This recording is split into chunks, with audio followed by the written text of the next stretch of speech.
When I get stumped, I will. Okay. You're on, Jeff. All right. Well, good afternoon, everybody. This is Jeff Scott, and if you just type in if you can hear us, a yes or a Y, so I make sure everybody can hear what we're doing. You should just see the screen with too many icons on it. And George, I guess you're the only one that will see the Ys? Lots of yeses coming in. All right, perfect. This is being recorded as usual, and thought I'd make it a little different today in that we'll do it during the day. And I'll get started as usual, but more short than normal, a very short slide deck, and then we'll jump in and look at a couple things that I wanted to do today. So the first thing is this is the third part of what I did this weekend. So I joked with George that this is, now that I'm in retirement, I'm bored series. It changes everything when you sit in front of a computer all day. I'm not sure if I actually like it. I'm going to have to get another job. I do like it, but sometimes you make silly mistakes, which I may mention as we go forward. Then again, I did get to see the VIPS starting to blow up, but we'll see what happens after earnings come out. Of course, since I sold my shares, that means it's probably going to bounce up. But if you're just joining it for part 3 and you're a novice to HGSI, part 1 was really designed, and they're all on the website, to help you understand some of the indicators and how I use them. Part 2 is what I usually do on the weekend. So for today's part 3, so it'll be a little bit different. As always, it's educational purposes only. As I joke, I'm a doc, and docs lose money in the market. Not of late, but historically, docs don't do well. And I'm not affiliated with any software vendor. Everybody knows I'm very good friends with George, and I've been having some discussions about getting more involved in the company. I also like standing at the podium and teaching, so hopefully, as part of my retirement world, I'll have more opportunities. But everything I show you, I've actually paid for. So, and in fact, as I pump a little bit the upcoming seminar, I paid for this last night too because I keep forgetting to register. But if you haven't been to the live workshop, I know Ron's on and he'll jump in if I get stumbling around or if we have a specific question. I don't really know how many more of these Ron and Ian are going to put on. I've been going to these so long that Ron was just sitting in the audience like the rest of us attendees back, a decade ago. It's twice a year, and it's really the best thing that I get to go to. And my wife will go to me, but how much can you actually learn?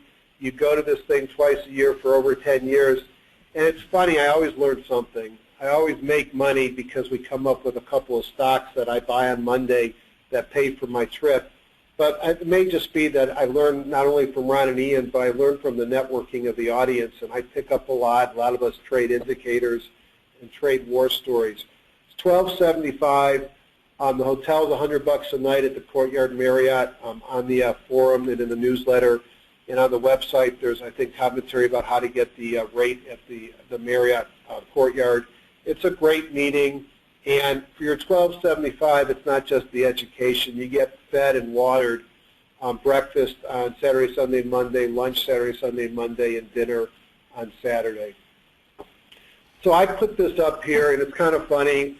I'm still less bullish than I normally am. For those that listen to me a lot, if you think about it, I was doing this infrequently and mostly live in 07, 08, and it was a pretty dismal time. But ever since March 9th, it's been pretty easy to be bullish, except for a couple of pullbacks every year, some deeper than others. But after you've lived through 7 and 8, I guess how you feel changes. I've seen a lot of weakness in the market. I talked about it on Sunday. Yesterday wasn't a bad day. Today started off kind of weak, but it's moving up again. And I think Ron put out in his morning report today, you look at the charts, they don't look so bad. But, I've talked about some of the divergence and weakening internals. I'll probably look at them very quickly today. I'll comment about the Hindenburg Omen and show you something that you'll soon be getting back at HGSI. there is group rotation going on. There's no better tool to see that than HGSI. I've mentioned the seasonals before. This is the tough 2 months, August and September, but it doesn't mean they have to go down. And then there is a wall of fear. And if you're wondering why there's green on your screen and you weren't watching the open of the market, one of the Fed heads did their thing. So a couple of them talked down the market, and today's Fed head talked up the market by saying that he didn't think that they'd see enough data before the September meeting to start reducing the easing. So QE to the rescue, and the market turns around and probably your portfolio for the day. The website you all know because you're here. If you don't have the software, you ought to get it. You ought to at least try it out. There's a 30-day free trial. I noticed on the sign-up list there were quite a few people that used to use the software. And I, for one, would love to know why.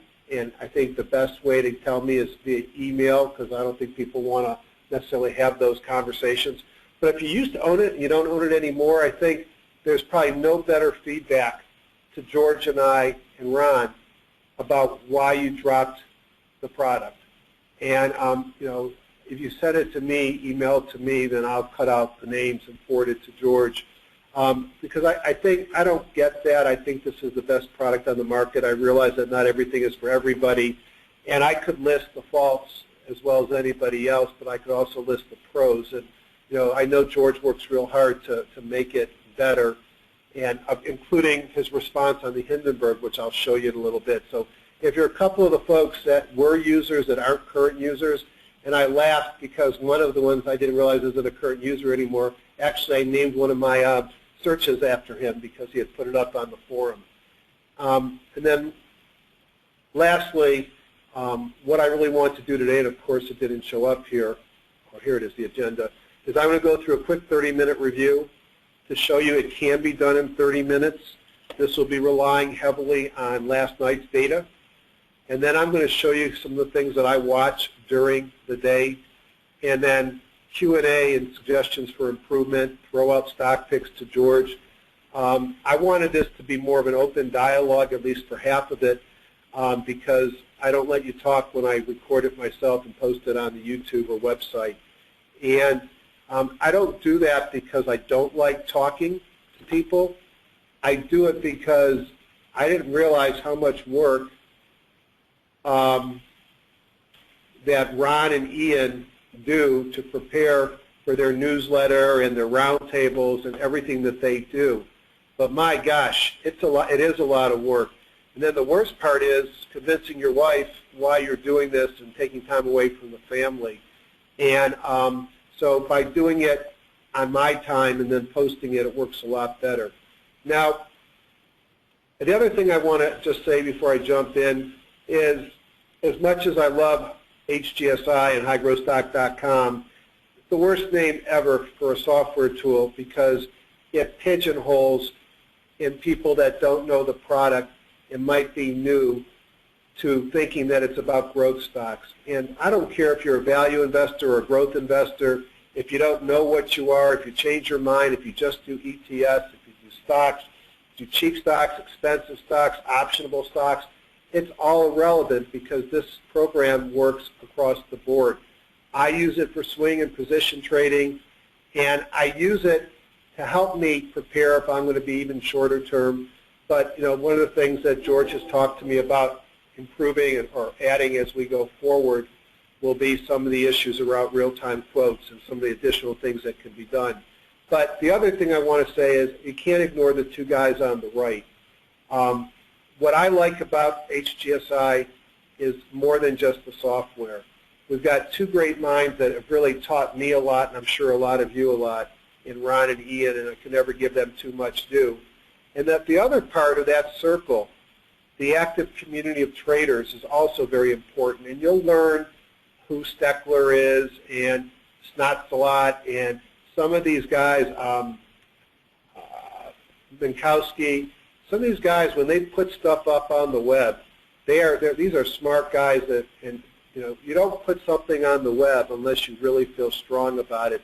And I'm not trying to slight anybody. There are a number of people. You got Bob Meager, who is our Swim expert for giving us code, and Ron and Ian as well. There's just so much you can learn from that family. So it's much more than a software tool, and my excitement for this product is much more than just about the tool. I guess I should have hit in this, but as you can see, I use a lot of different programs. The reality is, in fact, I'm going to actually talk about that.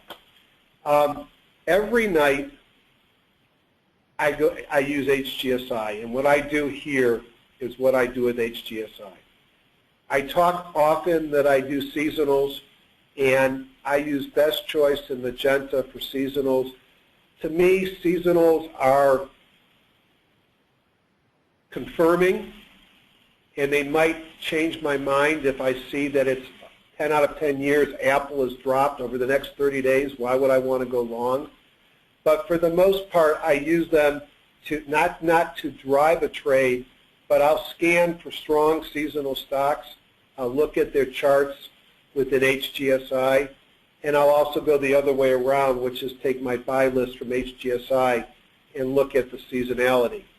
I use EdgeRater nightly. You probably know that because of my webinars that I show you using EdgeRater. And let's see anything else up there that I couldn't live without. I need real-time trading, so I use, speaking of EdgeRater, I use Thinkorswim and TradeStation. So as much as I am a homer for HGSI, it's not as if I haven't tried every other product in the market. And I will say the only person who's got as many or more of these on their desktop than me is Ron Brown. But I won't expose them to the rest of you that way. Those that have been Candle Power 6 fans, Norm's son is now running the show, and he's got a new version coming out that I've been playing with. But if I had to get a stripped-down computer and only a couple of programs, it would be HGSI, something for seasonality, and my trading platforms. I could live without the rest. I'd have to put EdgeRater into that need to keep as well. But there are obviously a lot of programs, and as you can see, I've used or use almost all of them. So let's make it disappear. All right. So first thing I want to do is 30 minutes of looking at the market from last night so I can prove to the naysayers who say to me all the time, Jeff, I love what you do. I don't have that much time. Don't you have a life? So my clock says 2:14 among friends. We're going to call it 2:15. And I'm going to start and show you what I do every night after I update the product. And I will throw kudos out to George frequently because I think it's a great product. And one of the things he did to really help me is he shortened the update process by letting us turn off some of the groups that you never look at and don't index everything every time. So I start off in the warehouse all the time in my analysis. And hopefully I don't have too many things going in the background that's going to slow us down. See if I can turn off anything. No, I'll leave them on. And the first thing that I do is I go down into user groups and Woodward & Brown user groups, Major Markets Plus, and I go to top-down view. Now everybody's going to do things their own way. I've learned a ton from Ron and Ian, and I probably duplicate some of what they do, and then I put my twist on top of that. Top-down analysis, and everything I'm going to show you today, by the way, may look like it's in a different location, but I'm trying to stick to stock indicators or stock views so that you can duplicate all that I do. So we're now in that first minute, and I look at, with top-down analysis, giving me an idea over 1 to 3 days of where the strength is, 1 to 3 weeks in the market. And the reason why I say it's 1 to 3 weeks is that if I go in here and it tells me what it does here, any index, group, stocks, or markets, and then I look to what's in it from a filter. I don't really need the filter perspective as much. I want to do the combo rank. Let's take a look at the combo rank. And the reason why I like this one is because from an index, I want to know more than the last day or so. It's most heavily weighted for one-day performance. It looks at accumulation and distribution, acceleration and deceleration. It looks at force, and it looks at price change. So it's all technically driven things. I don't see anything about earnings or price to earnings ratio, but it's or even group. It's looking at how it's moving with A and D, it's looking at price change, and it's looking at force. That 13-day force, if you think about 13, that's looking at the last 13 trading days with an exponential moving average. That's essentially giving you 3 weeks of information weighted at one time. 1 day is rated 1.5 times, and 5 days is rated a half a time. So most of the measurement here is controlled by the last week, but it doesn't ignore what's been going on the last couple of weeks. So for an index, to me, it's the thing I want to look at. So if you've been watching the market, small stocks have been doing well, and the last couple of days it's been a silver and gold story. And you can see when I rank by raw combo, they come up to the top. Bonds continue to be weak.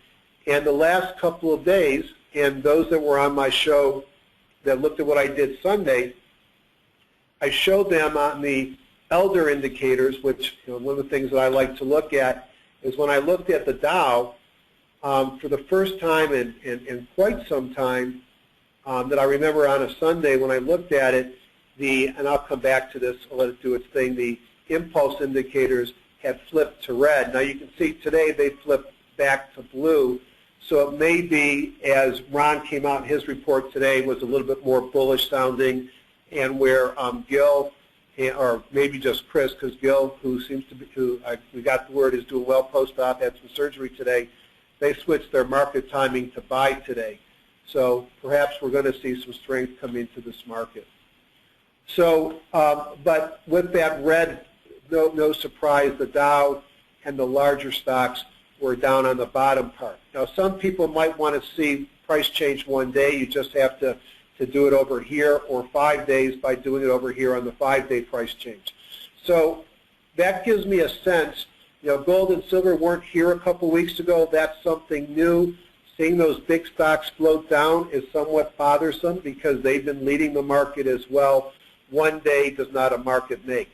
I'm not going to look at as many things as I normally do, but let's just start by looking at the S&P 500. And there we go. And so get rid of earnings. So since there's no volume on this, there's no force, and those who've been here before know that I use Eurekas in this view. Actually, let me go to my view. I'm sorry.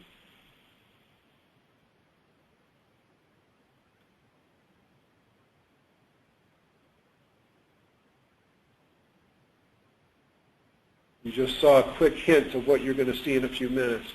So if you look at the S&P 500, again, I have sounded bearish. Maybe I'm watching too much TV and listening to too many talking heads. We are uptrending on the 200, the 50, the 17, maybe starting to go sideways. 8-day had pulled back, really hasn't gotten through the 17, and the price closed before the 17-day. Clearly, we're in an uptrend, lower left to upper right. I'm not going to go through the calculations, but we're up about 25% since the bottom of the market, and this may just be a routine pullback, as shown here by the Bongo Daily going red while the weekly is green. Now, I haven't convinced myself that I have this indicator down correctly yet, but notice what's sitting above the Bongo weekly. And this came out today where George gave Ron, Ian, and I the opportunity to start mapping out now the Hindenburg-Omen. And the beautiful thing is, and let me just comment on it now, this has not been an issue where the software is wrong. And it's not an issue where bar chart is wrong. It's an issue that the Hindenburg-Omen is calculated on the all NYSE stock list. And we're still tweaking it, or I should say Ian and Ron are probably tweaking more than Jeffrey to get this right. And what's happened is that George changed to market bar charts for his data. And bar charts eliminates a lot of the warrants, preferred stocks, and other weird things that would have been dropped, or that they drop out in calculating their index. So it turns out the presence or absence of the Hindenburg-Omen is related to your source of data and not a problem in anybody's program. So that's outstanding. Now, I think Ron pointed out today to George some issues that maybe we can do better on and making sure we've got all the right stocks in the index. But the point here is pretty simple, that the Hindenburg has thrown a couple of times of late. It looks like it's throwing too many times, which is a comment I sent to George, and then I saw Ron's email as well. And it may have to do with just getting it right for what's calculated in the index. But the exciting thing is it's back, and we're testing out a new installer for George on as many machines, and no one has more computers than Ghilardi and I. So if we prove that once we get any bugs out and we fix or George fixes what's in the index, if necessary, all of you will have access to the Hindenburg. So other things to point out here is we had last kahuna was fired at the end of July, and you know, out of any other context, that is an incredibly bullish looking chart in a pullback and hasn't proved anything worse to me at this point. If I look at the Dow, it's going to look a little bit worse, but frankly, it's had some kahunas to the downside, which we didn't see in the others. It's got volume, so you can see the force has gone negative on the 13 and the 2. The weekly bongo still green. It had a red candle high, pulling back closer to the 50. And the 50 is, you know, it broke through the 50 in June in the deepest correction of this run-up yet. But the 50 may turn out to be support. It also, as we know, is trading up today going into the last hour and a half of the market. So, you know, I guess I'm spoiled now, and any pullback bothers me. But we are still in the midst of a very bullish market. Russell 2000 for small stocks. Again, strength in the market has been small stocks. As I showed you on the initial thing, the S&P 600, I think, was the leading index. I'm an HGSI investor, and I've been making a fortune in this market, and I suspect that I'm not the only one. My VIPs flew up a little bit today, but I've made a lot of profits in it, and I got out, as I said in the forum, which means it's probably going up tomorrow. But what a bullish-looking chart this is. So maybe I'm getting dismayed by these Hindenburgs, and maybe it's just nonsense. But I'm looking at seasonality. I'm looking at how far we've run, and I'm looking at this factor here has probably bothered me more than anything else. And I showed it 2 weeks ago, and I showed it again this past week. We had a higher high here on the NYSE. Let me change my pointer.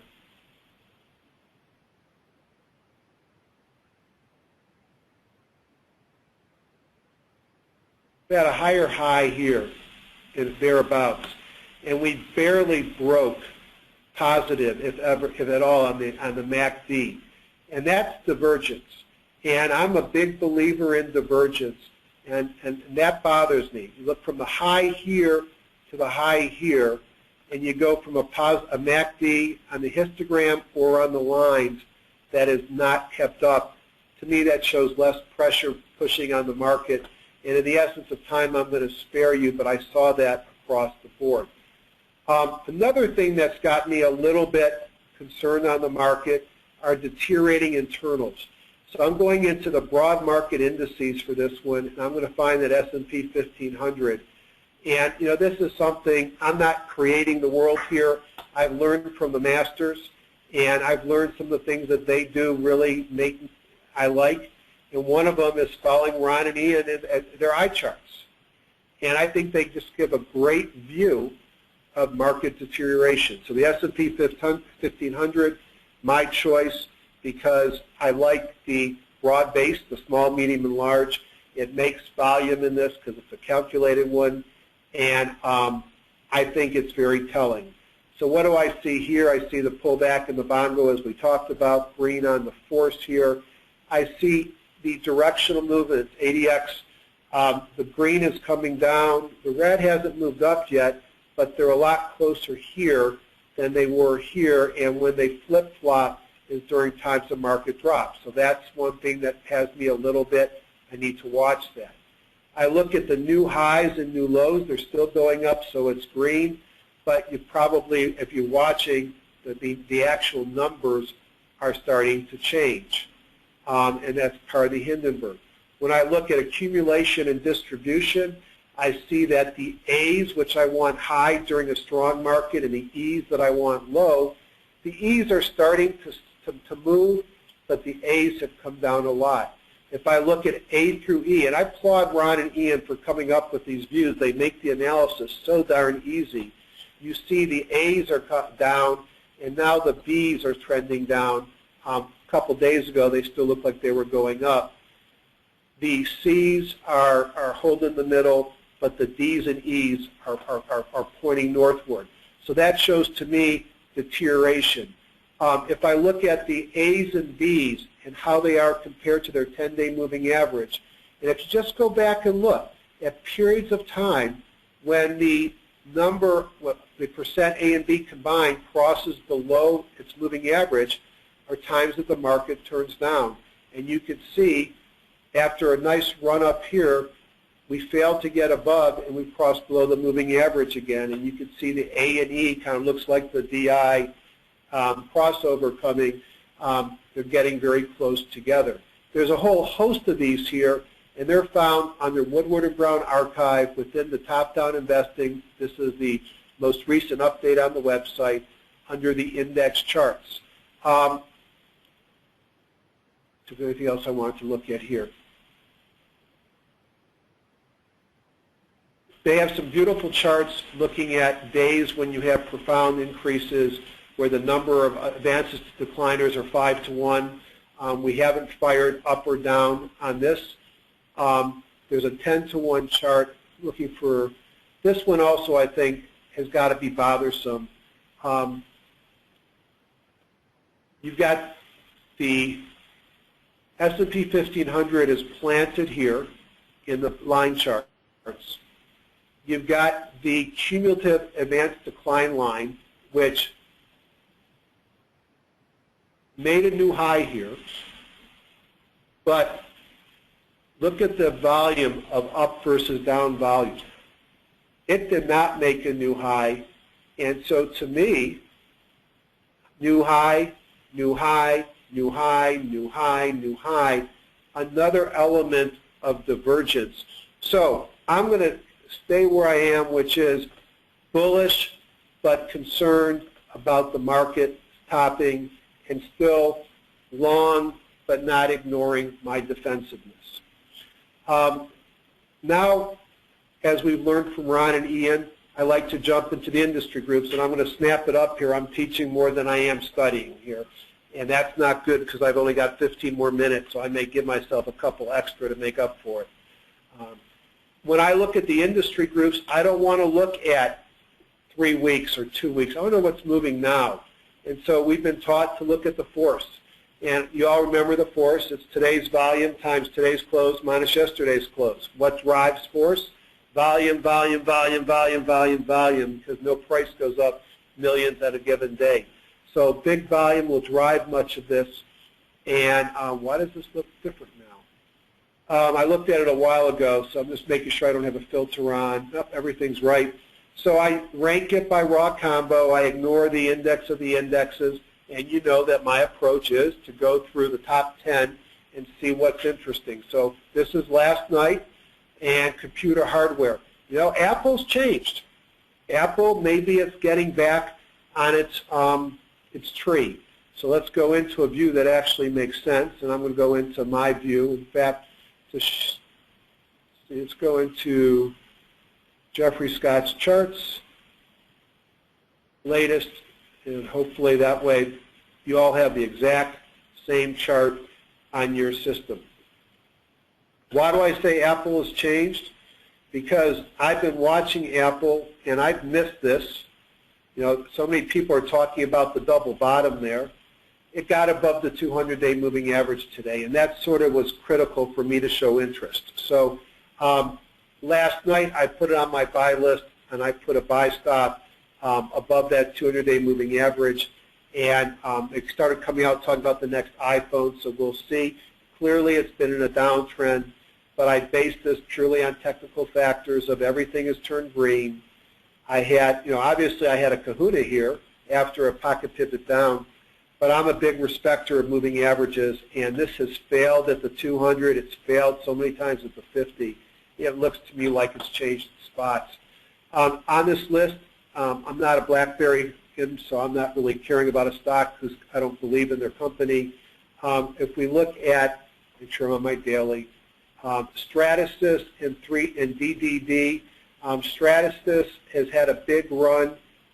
This is one of the 3D printers. Hard not to like this company, and this had a viable gap up a couple days ago, not at the high jump. Everything's green with a kahuna, and there's no question why it's on the list. I went and I bought 3D, got back into 3D yesterday, and the reason why I think it's less extended, it's had DI crossover, everything is green. I think this is a secular change, and that all of these X1 and maybe even, there's another one I was looking at last night. We'll see if the name comes back to me in the technical printing. I love stocks that have support, and this guy's got support at its 50-day moving average. It's breaking out of support, and today Office Max or Office Depot came out and said they're selling 2 of their printers. So that to me is very bullish. So I go back, and I only want to look at things, by the way, that are above the index. Gold, you know, they all look the same. So I look over here and I see 15% ups on some of the small ones over the last couple of weeks, last 5 days rather. I see 7% moves in some. And if I look at where the strength is, which means volume, it's Newmont, Barracks, and Goldcorp. Biggest volume, therefore they're at the top of the list. There may not be the ones that are moving the fastest, but they're going to be up there because of volume. And I bought some Barrick recently, and I have some in an older portfolio that I sort of run as a parallel that I don't trade much, and obviously wasn't smart to have gold in that portfolio. You got to like Barracks probably for the same reason as I like Apple. Downtrends, beware, killed, may get killed again. Who knows? It's going to be so much driven by Fed speak. But it broke above its 50-day moving average, and I think it's got minimal, perhaps, resistance. Maybe there's going to be some resistance here. But if it can get above 20, can it run up to its 200-day moving average before it gets slopped down? Unfortunately, it's going to be driven on dollar behavior and news, perhaps more than any fundamentals. But it obviously has been in a very deep pullback, and it probably doesn't matter which one you look at. They all look the same. Now, here is Newmont. I think a cross below the 50-day moving average on these tells me that my hypothesis has failed. It hasn't changed. And those who've been listening to the last couple of weeks, I've stayed out of them until they got above the 50 on my new purchases because I don't like to buy things in confirmed downtrends. And you could see on Newmont how good that 50-day moving average was as a heavy, wet blanket preventing the stock from breaking out. If it can hold the 50, you know where to put your stop. I like that about these stocks. So gold looked good, or still looks good. The next one is semiconductors. I scratched my head on this one. I remember Cree's in this group. Cree's been making it to my list, and hopefully he owns some for months. One of the LED guys. It got killed in the distant past. And that's not its chart. There's its chart. What a beautiful lower left to upper right. Not quite at the high jump bar. Pocket pivots the last couple of days. There's nothing not to like about this except it would be really nice to get a chance to buy it off its 50-day moving average. Of course, that's when it looks ugly and people don't want to buy it. But Cree is certainly a leader and is driving much of that group. Intel, much less exciting to me. Is it bouncing here? Maybe. I'd like to see, I'm not touching Intel right here. It's in a downtrend until I see it close, getting above that 8-day exponential, and I probably wouldn't be buying the stock anyways. It's not the kind of stock that I'm interested in. Anything else here that looked really good last night? The solar stocks are challenging to me. One day they look really good, 7% for Jinko Solar yesterday. The next, over 5 days, it's down 2.3%. I think they're, perhaps they are at a fundamental or secular change, and they are going to turn around and start to do well. But they've been sort of up and down a lot. And First Solar, which is the leader, frankly hasn't looked that great. I haven't seen what it's done today. Whoops, I hit the wrong button. I hate when I do that too. I have a speed issue here because I've got too many things on in the background. I should take them off, but I'm not that smart. So we go back down to here because I may want to look at things there. Industry groups. Third one down is precious metals. Again, not a big shocker with gold and silver being there that we should see this. And here's all the silver companies. Silver looks a lot like gold. Silver Wheaton I looked at over the weekend. At least I looked at, I think, when I was in New Jersey at one of the user group meetings I presented at. Like gold, maybe even better than gold. It's got a little bit of lift off of its 50-day moving average. Had a nice kahuna coming in. Now, I actually, in TradeStation, because I haven't figured out how to do it totally in HGSI, is I scan for days that I get a kahuna, a DI crossover, and everything flips to green, or I get a forced kahuna signal. And I picked it up there. I think silver looks good, just like gold looks good. Back. So I still got a few more minutes. Diversified metal and mining. This is an interesting group, and maybe someday it needs to be broken into different subsets. Look at the 5-day performance here, and you see, in a market that's gone sideways, you've had a big oomph. Now, a couple of them, like Walter Energy, pulled back last week. There's a head-scratching moment. We have copper, which is up about 10% in the last week. And if you like copper, then Freeport-McMoRan is your company. You got SSCO, which used to be, I think, Peru or Southern, which is Southern Copper. But you can see it's getting very close to shutdown area of the 200-day moving average. And you can see in the past it's been resistant. So I'm probably not jumping into Freeport-McMoRan until it can get over there and stay there. If China's doing better and copper does well, then one might see that. You notice everything that I'm looking at today is in a downtrend. This is part of we're in market rotation because the cha-cha-cha stocks that we've been looking at over the last several weeks, they ain't here at the top. Walter Energy, this is a company that I think of mostly as a coal company, and you can see that it's holding above the 50-day moving average. If this thing was to close up today, a couple of big kahunas in a row is always a very exciting thing to see. You can see the group strength is here. It had a DI crossover. You might want to watch this one. It is a beaten down stock that a week ago there was talk about whether it was going to even be a going concern because of debt, which, by the way, in 2008, 2009 is exactly when this whole group started to bottom, when people started talking about them going out of business. Rio Tinto and BHP are the big miners, and I looked at this over the weekend. Actually, I think I looked at BHP was above it. It broke above the 200. It looks like it's going to hold. Ian once taught me, and all of us, a bunch of kahunas. You pay attention to it.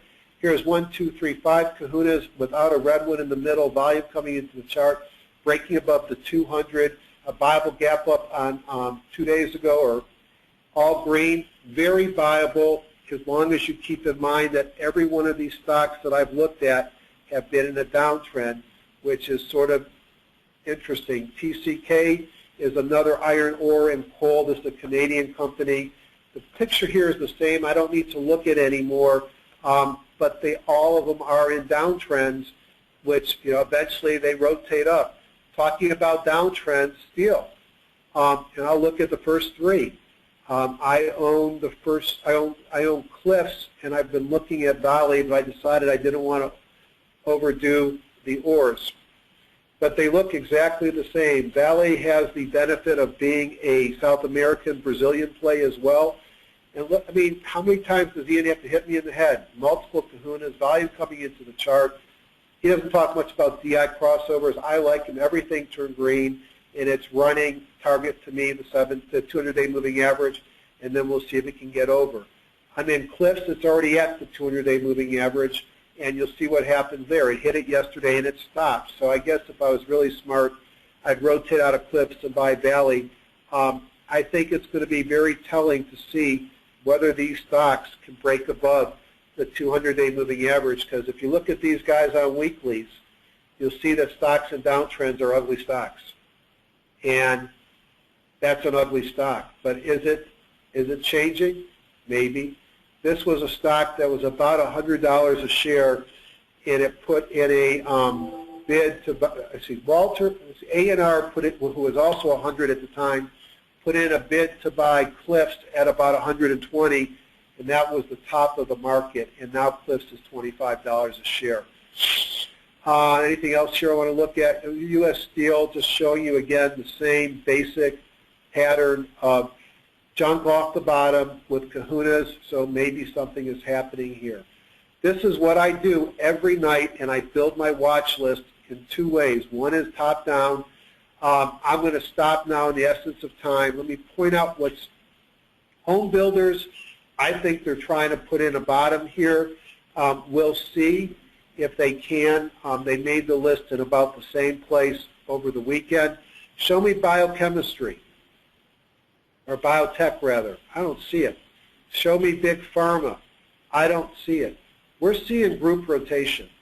And in fact, something that I wish I remembered to use more. I go into that ranking module. I haven't done this in a long time, so we'll see. And somebody is calling me up. So hold on, let me hang up. All right, sorry about that.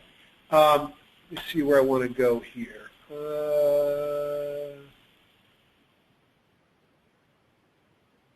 That should do it, shouldn't it? I guess I probably, well, George, what am I doing wrong here? Do I have to calculate my index?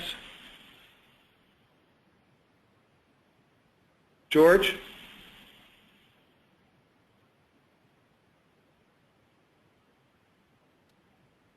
Hey, Jeffrey, this is Ron. Hey, Ron, why am I not seeing Do this? you have a filter on? Oh, shoot me, will you?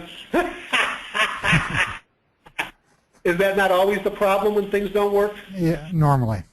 All right, so if I go back, I'm just looking, let's make sure I'm on Ian Slow. Actually, let's look at percent change.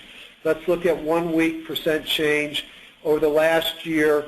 And this doesn't count against me, so I'm extending now 5 minutes to get my, my thing done. So you see what we just looked at is some of the big movers. If I go back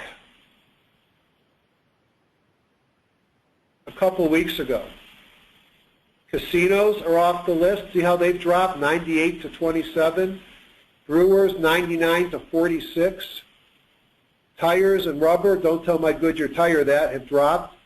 Auto retail, lithium motors has dropped. Motorcycle manufacturing has dropped. Home furnishings, because the cons is still there. Insurance brokers have dropped. This is group rotation, and you're seeing major changes in this, and I think that's indicated by what I just showed you is some of the junk off the top. So I'm going to count that as 25 minutes of analysis. Now what I'm going to do is shortcuts, 2 shortcuts that I really like. I think this is an Ian trick or an Ian shortcut. and go to all securities, and I'm going to go into the view called Sprinters, Woodward and Brown, top-down investing, Woodward and Brown archive, reference library, miscellaneous, Sprinters one step with Bongo, and I just brought you down from 78.27. What did I do wrong? Oh. Reapply your filter. Yep. You should just be able to do it up, Jeffrey. Just click on the filter icon at the top. It should reapply it.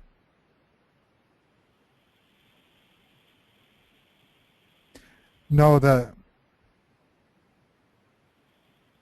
Jeffrey, the little icon right there. Double click that.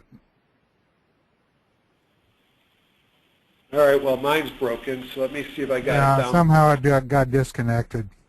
All right, so I use Sprinters.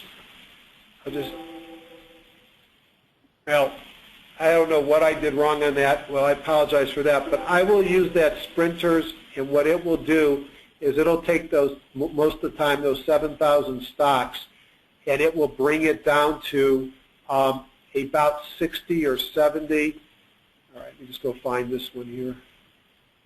I'm just trying to reset my filter. I don't know what I did, but I should be pretty easy to fix it.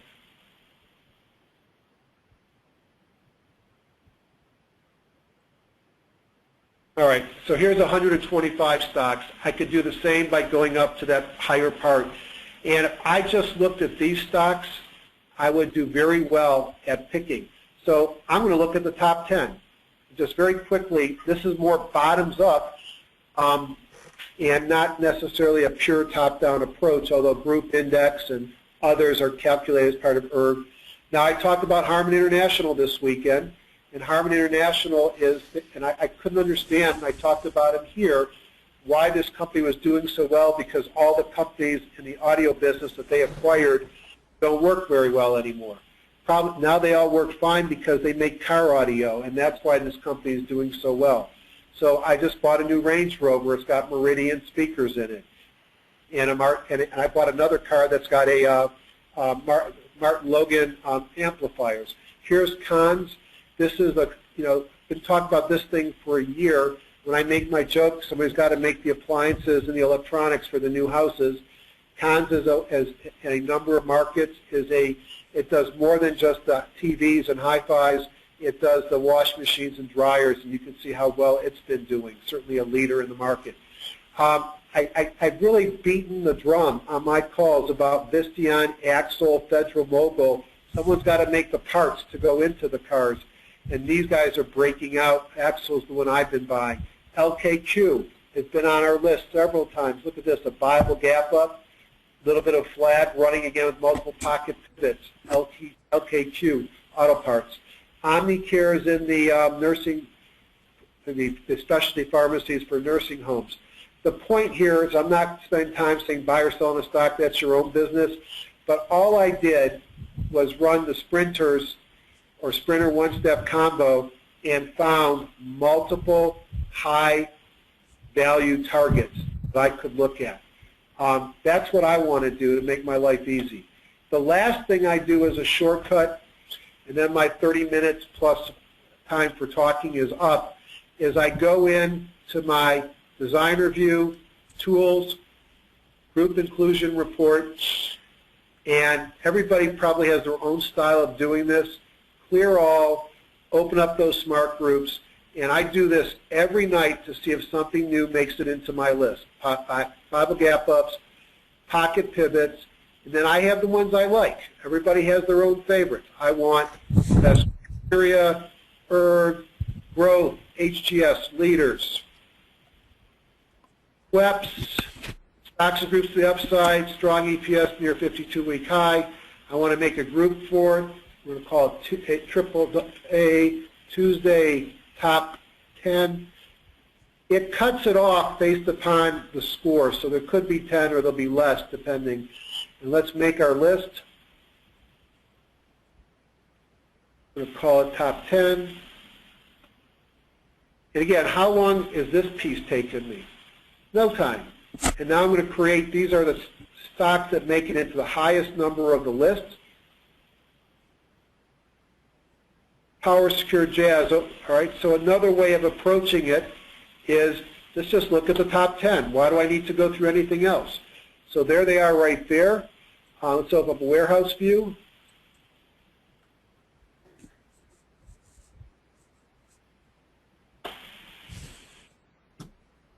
Let's go find them under the top 10 that we just created. And it gave us 8, which meant the next numbers were a tie. And you're going to see high-quality stocks, whether you do top-down investing, which takes time, but I think helps you find some of the long-term big winners, because I picked up group rotation by seeing what's there, or you do bottoms-up and you find the best stocks right now. Bonds we just talked about, clearly a leader. If I was putting together an E-index, it would be in there. Jazz is one of my favorites in big pharma. Why? Because unlike all the other big pharma, it makes money. And they just moved to Ireland, which means they got favorable tax rates, so somebody's going to buy them. Power, Secure, don't know exactly what they do, but don't you love charts that keep pulling back to the 50?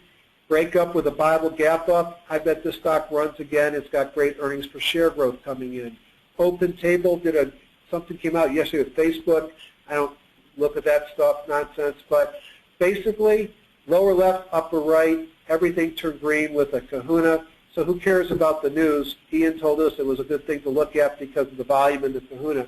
Whether it's a good stock to buy or not, that's your own business. Valley Technologies, a gambling stock, and you can see like a lot of it. I have MPEL as my favorite. Pocket pivot up here yesterday, everything's green. So the point here is that the last section, which took a little bit more than 5 minutes, this is the old Woodward Governor, I think, or company. You got a nice flag setting up here. You know how to handle flags. High type flag, breaks above, which it may do today, becomes interesting again. So I like top-down investing. Here's what happens with a high type flag. Runs up, pulls back in a flag, runs up, another flag, keeps pulling up. So Fun was our stock of the week 2 weeks ago. So what I've tried to show you is that it's possible, and I think I've looked at enough of these, that in 30 minutes, whether you want to look at the market as much as I do or not, that's your own business. Whether you want to look at it from a bottoms up and take that full 30 minutes and look at industries, God bless you, that's what I like to do. Or do you want to do a bottoms up approach with sprinters and smart groups or whatever your favorite way of doing things? I don't know any other program that in 30 minutes, in this case 30, a little bit over, because of my teaching, allowed us to find the best of the best at a given moment. So any questions about HGSI before I show you what I do during the day with my other programs?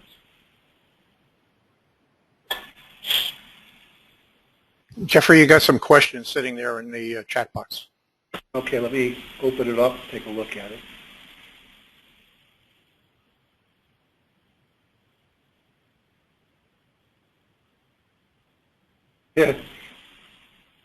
Yeah, so it's no longer high growth stock investing, which, you know, George has officially changed the stock to HGSI Investor Software.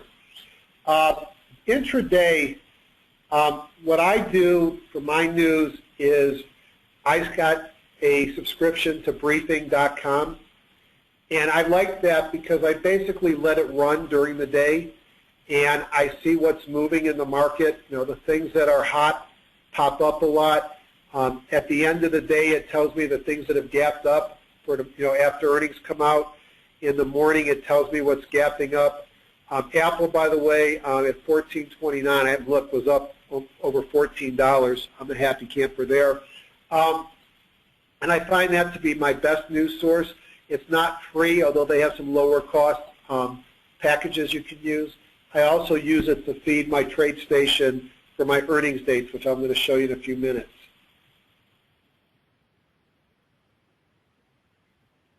Great question from MM.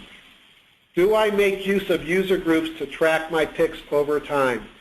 Absolutely yes. One of my favorite tools in HGSI is the group performance analysis tool, and in addition to that, the ability to export and import and get my stuff into other programs. So I looked at this, and part of my analysis this weekend was to say that the bull markets make us all look good. So all I did was go into my HGSI. Now, I'm a little bit anal about certain things. I hope Larry's not here to make a crack. I have a lot of my user groups that I stored. And ever since George made it so I don't have to re-index them, I've got them going back probably a decade if I could ever put them all together. So I decided just to go back to the first one of the year, or in fact, I went back to 11/18/2012 because that was around the time that the market bottomed. And all my user groups, the stocks I owned at that time, what I was thinking about buying, and why I was thinking about buying them are in that list. And so I decided to look at how the market's done, making the point that in a bull market, it's the market, not how good you are at picking stocks. Picking stocks helps. So I was able to look back and see of some of the groups that I thought were important. The stocks that I owned at that time had been up 35% if I had held them. If I had just bought the 7 stocks that were top Robert Bongos, which is one of my searches, Robert Minkowski put something on the board probably 5 years ago, and I love it. They were up 60% over that time. I know the S&P 500 was up only 23.9% over that time. Interestingly, there were only 4 sprinters that day, which is probably because the market was toast, and I had a filter applied that was limiting, but they were up 18%. I can then go back and see what those stocks. How many of you have been owning Santeris?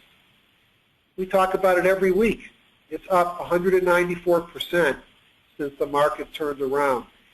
You can see silver and gold were bad. So I do that periodically to test ideas.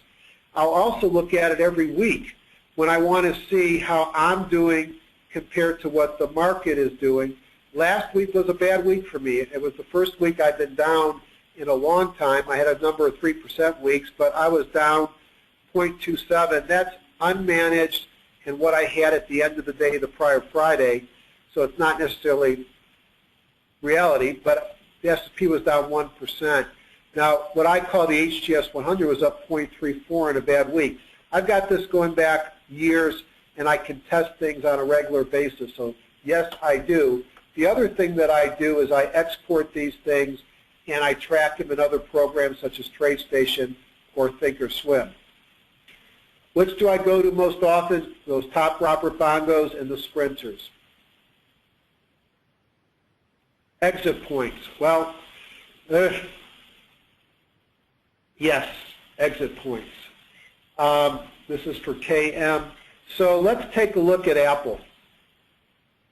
Because I think I've got to know 4 or 5 things when I go into a stock.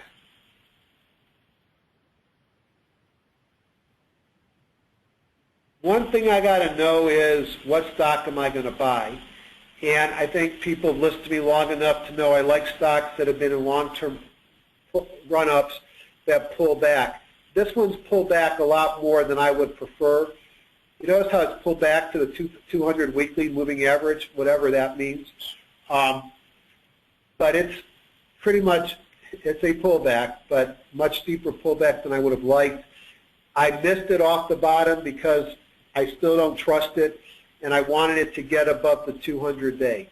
So let's say that I did buy it either yesterday or today, and I got in pretty much early on. Let's say I got in around where that pointer is. So the first question is, where am I going to put my stop? That's, to me, the most important question. All right. Since my hypothesis is that this stock is going to break above the 200-day moving average, it may retest, and then it's going to continue to run, I'm probably going to, on day 1, put my stop somewhere between a little bit under the 200-day and the low of the prior bar. My guess is tonight I'm going to adjust my stop up to right below the 200-day moving average. But when I bought the stock, or I put my buy order in, it was the less of today's bar. My approach on stops is I have 3 approaches when I follow my rules. When is a big word sometimes. Sometimes my brain overrides my rules. My first rule is I'm going to put a set percent that I'm willing to lose at takeoff. Now, if I'm buying it from support, I'm going to have probably a tighter stop, because if it violates support by more than a little bit, the morales and catcher porosity, then I shouldn't have bought the stock.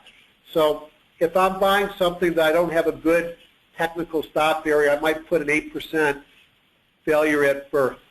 So if the stock doesn't make it, if it drops 8%, I'm out and I don't have a big loss.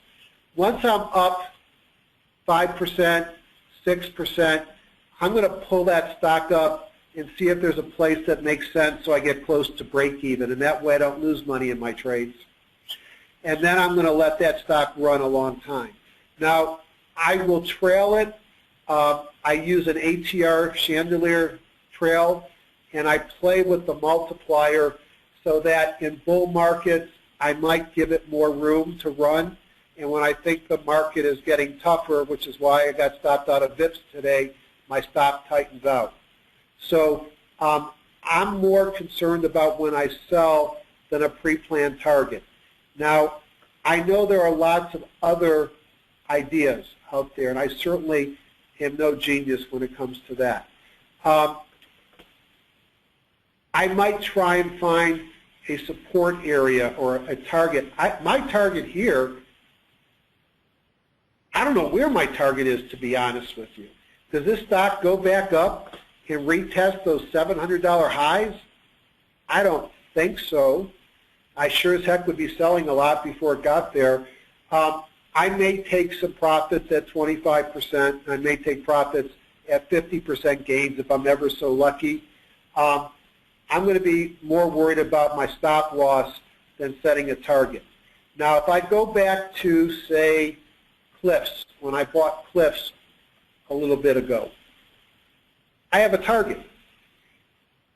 And my target on Cleveland Cliffs was simple. You get in over here, broke above the 50, you set your stop not much below it. Here is my target, and I had buy stops set right at about the 200-day moving average. So I don't think I got stopped out because it didn't go high enough to trigger my stop, but I would have taken my profits there because it did exactly what I thought it would do. I'm mostly trailing up with a chandelier stop to protect me if I don't become a day trader, which I'm a day trader when my swing trades fail at launch. So that's a little bit about what I do on targets. I think I got most of the question. What's the sprinter screen? Any shortcuts to add to price? See if they have pullback so we can buy stop orders. Wow. Okay. So, good question. I don't do this, but I could. The question was, take your sprinter scan, and are there any things that you could do to find those stocks that are pulling back? And here's what I would do if that's what I wanted to do. I'll start in all securities. And these are all great questions, and this is why I wanted to do a live one so I could actually answer questions. Yes, MM, I do have a lot of programs, and thank God I have a very understanding wife. I can take these all securities that are sprinters, and I can go make a group from list. And I'm going to call this Sprinters 8. I don't know if it's 13 intraday, or 812 end of day. We don't do intraday here, EOD. And I'm going to go stick it under, that's fine. So now what I could do is apply other tools. So you now see, I'm not going to make an index. Here it's going to tell me that I'm in that file we just created with 125 stocks. Now, one of the things that I sometimes show on my webinars is as Sarkit's rules.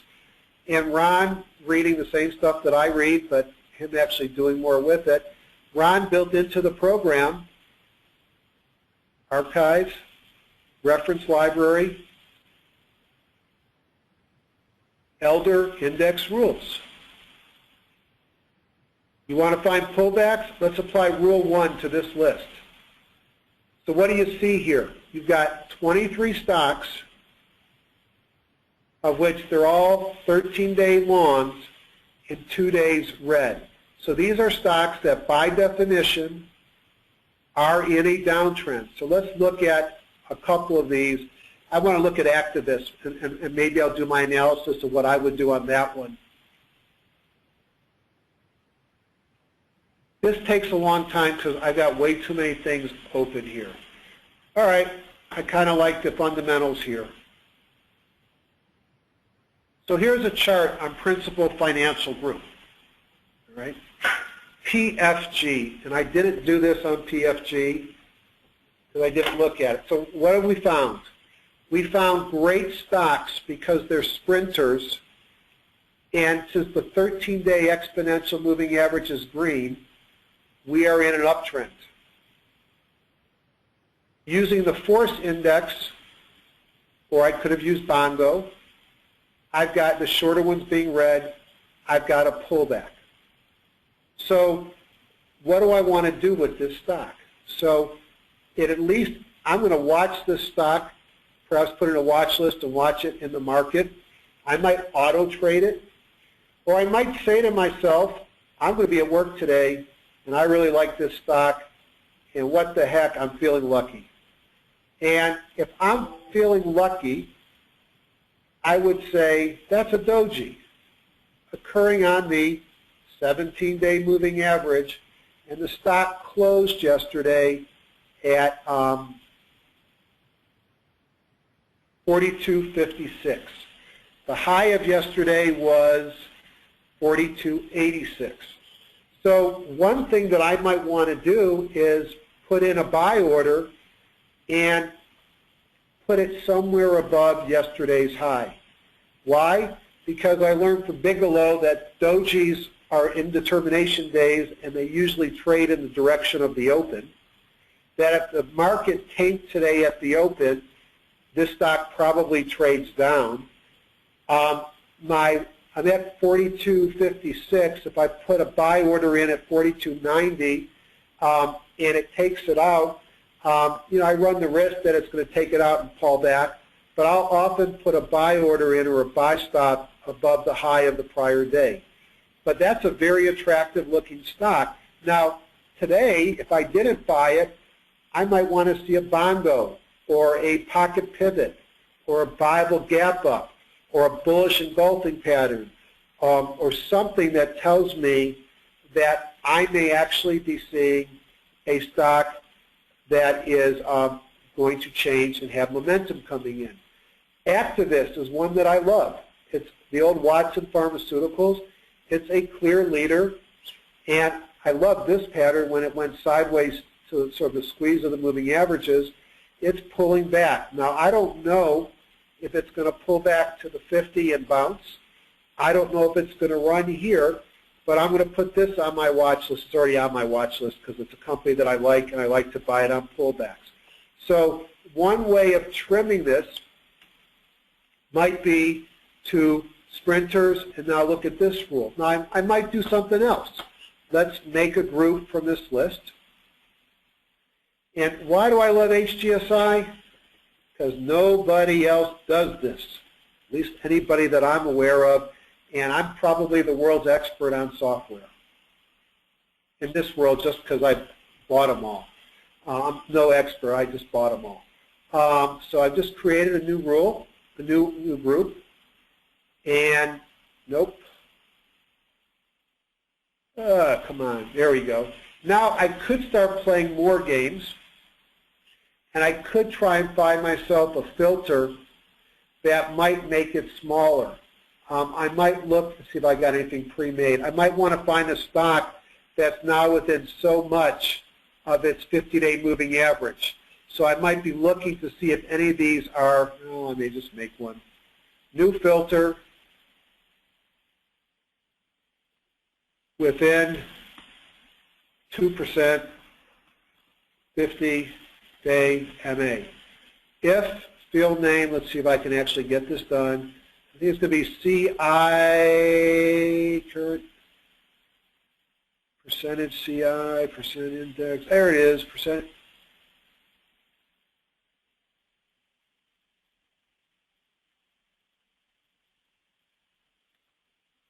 So I want to be within what I say, 2%, 2, and then last close. I don't want to end up getting stocks here that are below the 50-day. Hit last close, greater than or equal to, let's do that. Wait a second. George, I'm trying to make it so last close is above the 50-day moving average. Oh. All right, I don't want to get stuck on that. Let's just Jeffrey, it's percent close. It's percent close. Oh, just do the same thing. Right, right. Okay.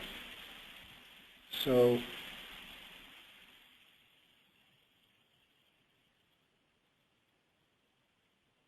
that means it's got to be above the 50. So we'll see if any of these are within a couple percent of the 50-day moving average.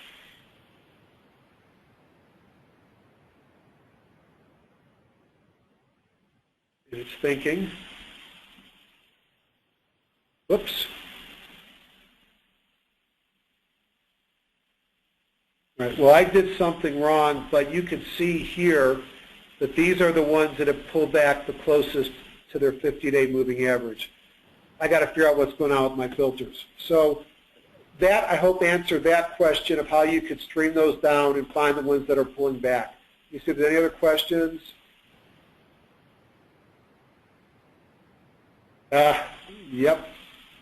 Ian was, you know what, Ian, sprinters are like fine wine.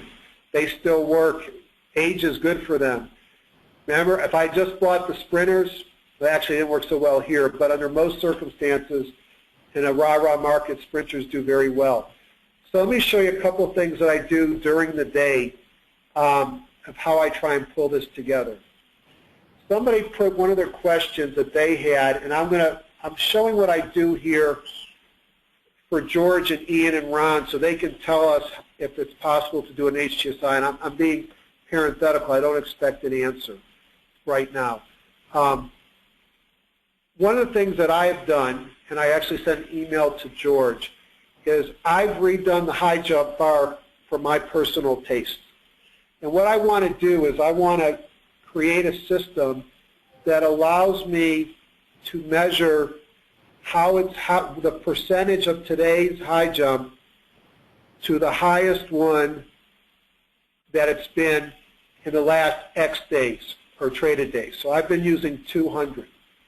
So I can find all the stocks that are at the high jump bar at 100%, meaning that today's high jump is as high as it's been for the last 200 days. I can also find stocks that have red candle highs, which George was so gracious and nice to me to put them into the program. But what I can also do is find red candle highs at the high jump. So if I thought, somebody asked, how would I look at stocks to short if this market was rolling over? Well, I might want to find the most extended stocks. And the high jump measures extension. And the red candle is, to me, a one-day reversal candle because it opened up and closed higher than it opened. And the high today is the highest high in the last 10 days, or I think, or 20, I can't remember my math.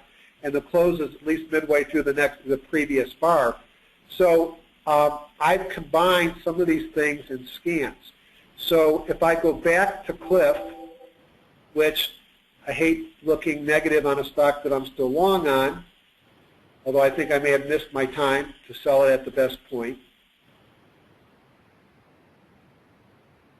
If I go back to Cliff, let's see if it matched up my search. Now everything's going to be based upon parameter. And again, I'm looking at 200 days. So red candle high at the high jump. So Ian, Ron, George, think about it. How do I find those stocks? How do I take the high jump, and maybe Ian and Ron and George have already done that, instead of looking at a picture and say, yep, that's the highest high, but quantify it as the percentage of the highest high in the last so many sessions. I suspect it requires storing a lot of data, and maybe we don't have that. Maybe with pie chart we do. What I also do is I love lists. So I've created a number of indicators. Let me hide the ones I don't want to talk about within TradeStation. And so during the day, I'm running my TradeStation, and I'm looking for patterns. So I may look up here at the 3X's and the 2X's, trying to see, is the market really moving one way or the other? Kind of fair to Midland today, although the market's up. Some days the 3X's are on a tear. I will certainly look at Bible gap ups. The first thing I do is I start ranking all the stocks by gap. Who's got the biggest gap? Because the first thing that happens at 9:05 or 9:10, the gap is in. So I know who my gappers are from my watch list. Now, my watch list is only about 800 stocks that met other criteria. Then, during the day, I'm tracking the volume. And remember, the volume's got to get above, it depends on whether you want to be 100 or 150% of the average volume. I think it's 100% on the volume and 150 of the ATR, but you can vary those. I want them to be above the 50-day SMA, so it's red if it's below. And then I trigger the green when everything hits on the BGU. So I am a huge fan of Morales and Catcher, and best wishes to Gil to get for a quick recovery. And I look all day long for those Bible gap ups. I don't wait for market to close, and I may jump into those during the day. Pocket pivots. I'm going to be scanning the market all day for pocket pivots. And this is going to drive me to go look at certain stocks. Big fan of George Lee, who has taken a lot of David Elliott's ideas and made them usable for me. And MOBO breakouts, looking for things that are breaking out, and I can scan which ones are scanning out right now. The zero tells me they broke out and they pulled back into the squeeze, or pulled back from their breakout. I might want to see, do I have anybody that's MOBO breakouting from the squeeze in the yellow? And I might want to look at those.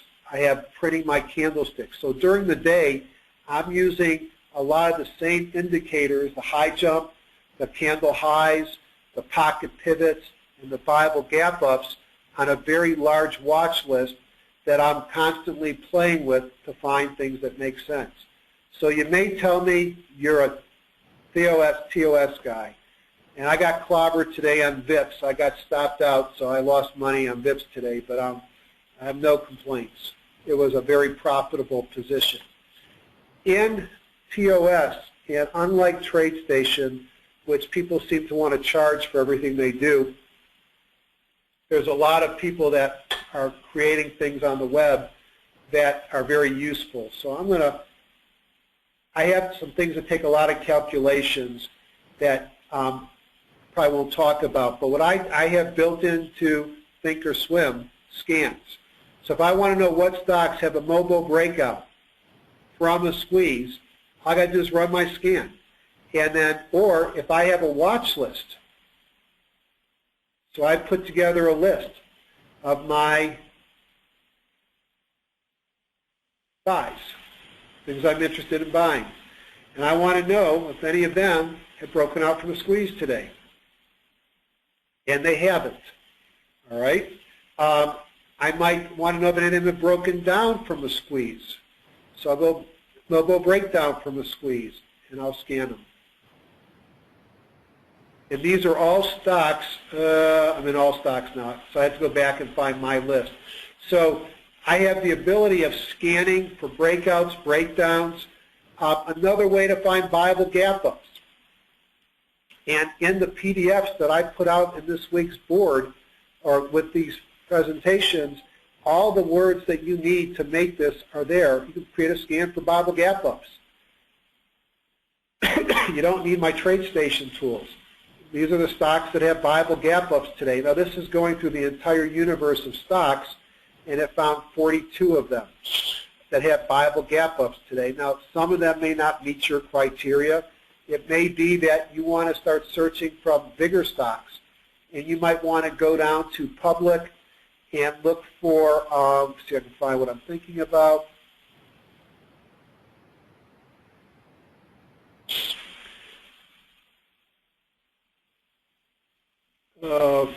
Weeklies. Maybe you like trading weeklies, so you're going to look at a much smaller portfolio. Any viable gap ups from stocks that trade weekly, Cinnamon and BlackBerry. So the things,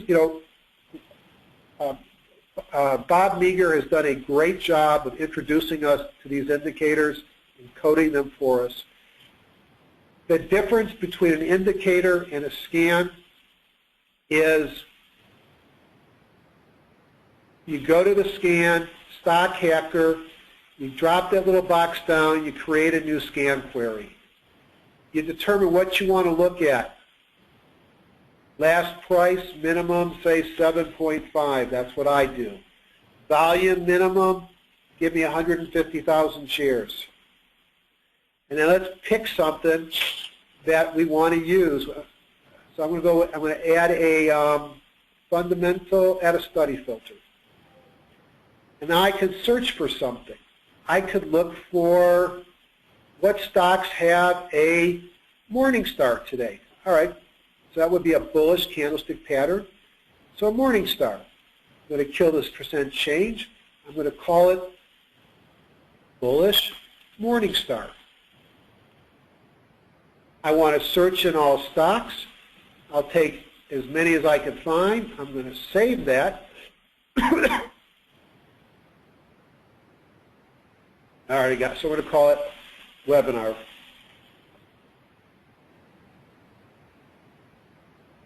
So there it is. And let's scan it. Let's see if we had any morning stars today. We had C. So Citibank.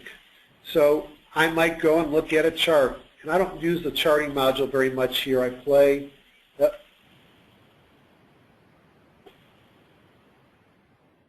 So there's your little morning star pattern. Easier seen in HGSI. So I try and integrate these tools. Now I'll show you where I have the most fun. And this is probably way over the top for most of you. Sometimes I know I'm not going to have time. So I may decide I really like that PFG we looked at earlier. So I'm going to put it in here, PFG. And I'm going to create a trading window. Now, let me another pearl. Not that I learned from the masters, so I take my pearls with a grain of salt. How would you like to know earnings dates in TradeStation? And how would you like to know it for free? One of my favorite things. There is a guy on the TradeStation forum. His name is The Guru. I always thought that was Ian. And the Guru, let's see, all right, has an indicator which he puts out there for free. It's called MP Earnings. I think that's the right one. And let's add it because I don't like getting burned by earnings. And it tells me the release date after the market, and it's 72 days away. So this is what I've been experimenting with, auto trading.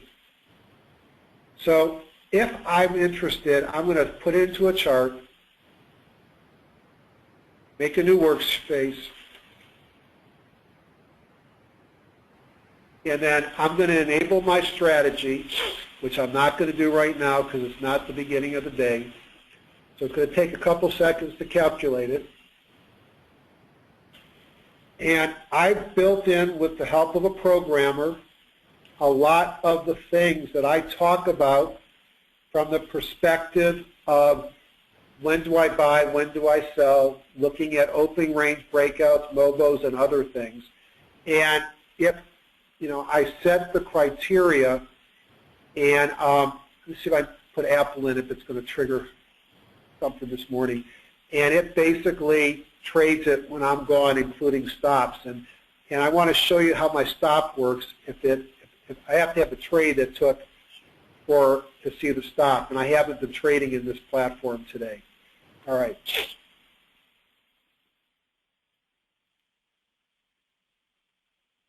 You can see my trailing stop. All right. Rides up from the price. So the auto trading program actually got into Apple yesterday and then sold it after the gap up today before it pulled back. I got back in elsewhere. As I said, I bought today when it got above the 200. This is purely a technical trade. And it basically, I program in my stops. And then I tighten my stop. And as soon as I've gotten any movement, I put in a chandelier trail. It never gets lower. And that way I keep it. It's 492. Wow. What a day for Apple. Hope that is saying good things for the stock market as a whole. So enough rambling. It's an hour and a half. Let me see if there's any other questions. Was it hard to create the radar screen? All right, I hate to do this. George, please forgive me. I don't sell anything. That's one of my favorite parts about what I do, although I try like hell, like darn, like as much as I can to drive people to the seminars. And believe me, I do it for a very selfish reason. I want them to keep going. All right, and I do try to drive people to HGSI so the software can keep improving. All the things that are here, the candle lows and highs, ISO failures, breakdowns, MOBOs, and Bible gap ups, I have paid a programmer to create. The pocket pivot, I have to recreate it because somebody else gave me that, and I don't sell people or give away things that somebody else gave me to not share. So I will have, if I have enough people show interest, so just email me, and it only takes a couple more. It'll be a small sum, basically defraying the programming costs, and everything that I have from my cursor over, I'll be able to share with people. So if you're interested in it, feel free to reach out to me. See if there's any other questions I didn't hit. So is it hard to create it? It's a piece of cake. All right, perfect. I think I got most of the questions. George, want to open it up, see if anybody else has anything? Yeah, you've missed a few back there, Jeff. You may want to scan backwards. Okay.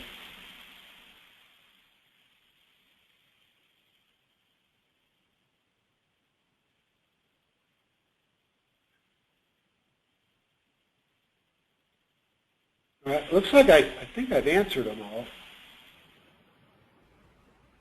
Hey, Jeffrey? Yes. Carl Icahn took a big position in Apple. That's, and all the shorts are getting squeezed. That makes sense. Boy, it's going to be number one on the force today, 25 million shares and up $26. Wow. Yeah. Wow. And it's been an interesting day today. I mean, this is where the market opens. These are the S&P, the futures on the S&P 500. And, you know, overnight, the futures look strong. There was some inventory data I think we missed on. And then somewhere around lunchtime, 11:30, market got happy again. We'll see if we can get above in the next couple of days, 1,700. Yeah, any other questions for anybody? One comment, the internals are actually negative on the NYSE, and they're flat on the NASDAQ. So this is Apple. well, it's Yep. a lot of it. All right. I think you got them all, Jeff. All right. Well, George, thanks for sponsoring this and providing the technology. Thanks, Ian and Ron, for being there. And again, guys and girls, if you haven't been to the seminar, you're just missing out. And you know, no one knows how many more we get. I bet if we have a full house, we'll get another one, though. And I will see you all in Palos Verdes, and I'll keep doing the weekend things as long as people are watching us. Good night, everybody. Thanks, Jeff.